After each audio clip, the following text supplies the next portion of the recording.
Hello everybody, welcome back to Homestead. Part one of systems on the homestead. Beautiful day here. You can see we got some blue sky up there a little bit. 12 degrees out.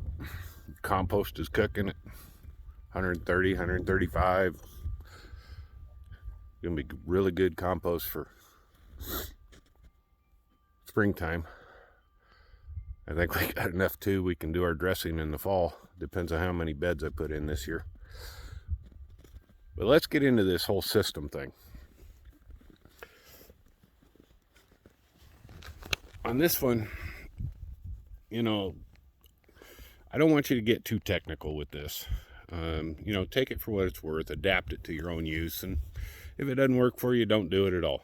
That's fine. But after a military career and some other things that I've done, systems, in my experience, really make the difference. You have a starting point and an end point. Sometimes they're the same if you use a closed system.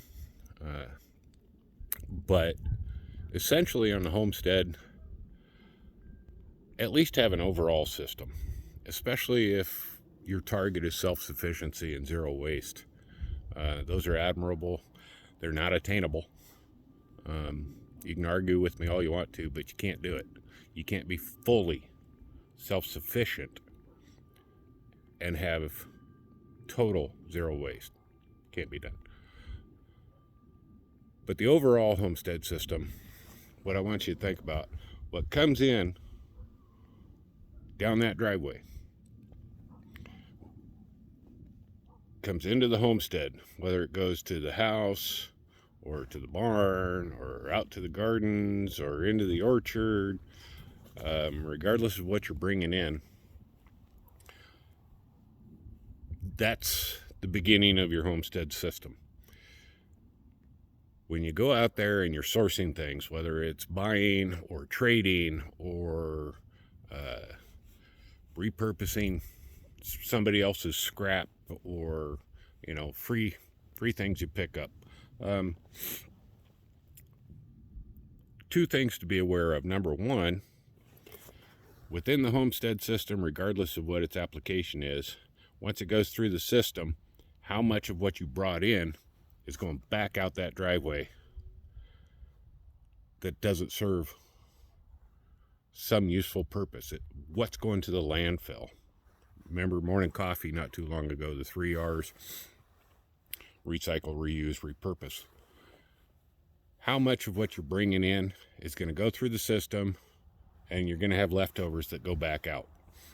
Try to avoid that when you're sourcing things off the homestead. Don't be dragging crap into the homestead that is taking up space, and at some point there's even a 50-50 chance that you're going to run across that and go, what the hell is this? And back out it goes. Have a plan for what you're bringing in, regardless of which system in the homestead it's feeding. Think about what you're bringing in, and are you going to have to just get rid of it again? And you bring feed in for your animals if you're not growing it yourself. We don't have enough space here to grow anywhere near the amount of feed that we need. But things like balin twine. Now I will go and I will buy jute string. It's natural and it's biodegradable, so I don't worry about too much impact, but it gets used here. But all of my balin twine, it gets saved, and that's the homestead version of duct tape, let me tell you. So that's not getting wasted. And what about your slough from your hay? The stuff that ends up all over the ground and the animals spread it. And, well, not only is it providing ground cover, you don't want any bare soil. Bare soil is, it's not a good thing. Nature doesn't leave bare soil unless the environment's not something satisfactory for life. But, you know, it goes in the compost. It goes, if it's seed-free, weed-free, it's dressing for the aisles in the garden. It's mulch around the various bushes. And then that gets produced, or that produces animal waste. There's your compost. There's your fertilizer. You know, there's a cycle.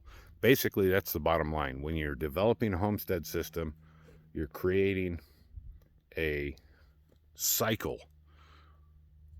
Product A comes in and becomes something else. You don't bring lumber in just to stack lumber. You bring lumber in because it's going to become something else. It's going to become the frame for a new loafing shed, or the uprights for a new beanstalk. You know, that's the overall picture for a homestead. Don't bring in anything that isn't going to feed the system and keep the whole homestead going, not just one little piece of it, but the whole thing. If a good portion of what you're bringing in, or a significant part anyway, is going to be going right back out, don't do it. You know, you go shopping. If you don't have a store around that has the reusable plastic bags, and you know, you're concerned about deforestation by using paper bags, invest in some of the canvas shopping bags and use those when you go. All of these kind of things. Think about the containers, about the food that you're purchasing. You know, remember your 3 R's. Build your systems in the homestead around that. And above all, always remember, work with what you have where you're at and make it work. That's, to me, that's the backbone of homesteading and self-sufficiency, is working with what you have where you're at and making it work.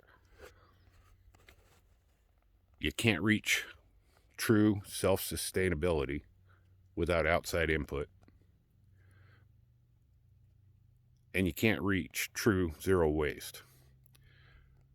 But if you build your system right, everything you bring in feeds that system, and what goes back out will be minimalized. So think about what part of the system things you're bringing in are feeding, and what byproducts from the things you're bringing in are going to be left over that need to be dealt with. How can they fit into the system? Otherwise, they're going back out. If you approach homesteading with a system-based thought process, you'll find that you're bringing in a lot less things, and you'll have a more vibrant, healthy, and sustainable homestead. Next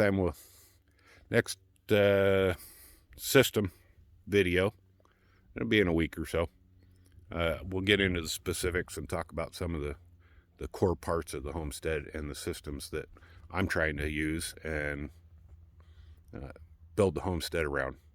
So until then, you know, give me your feedback, and don't forget to subscribe, like, and share. We'll see you again soon. Be good.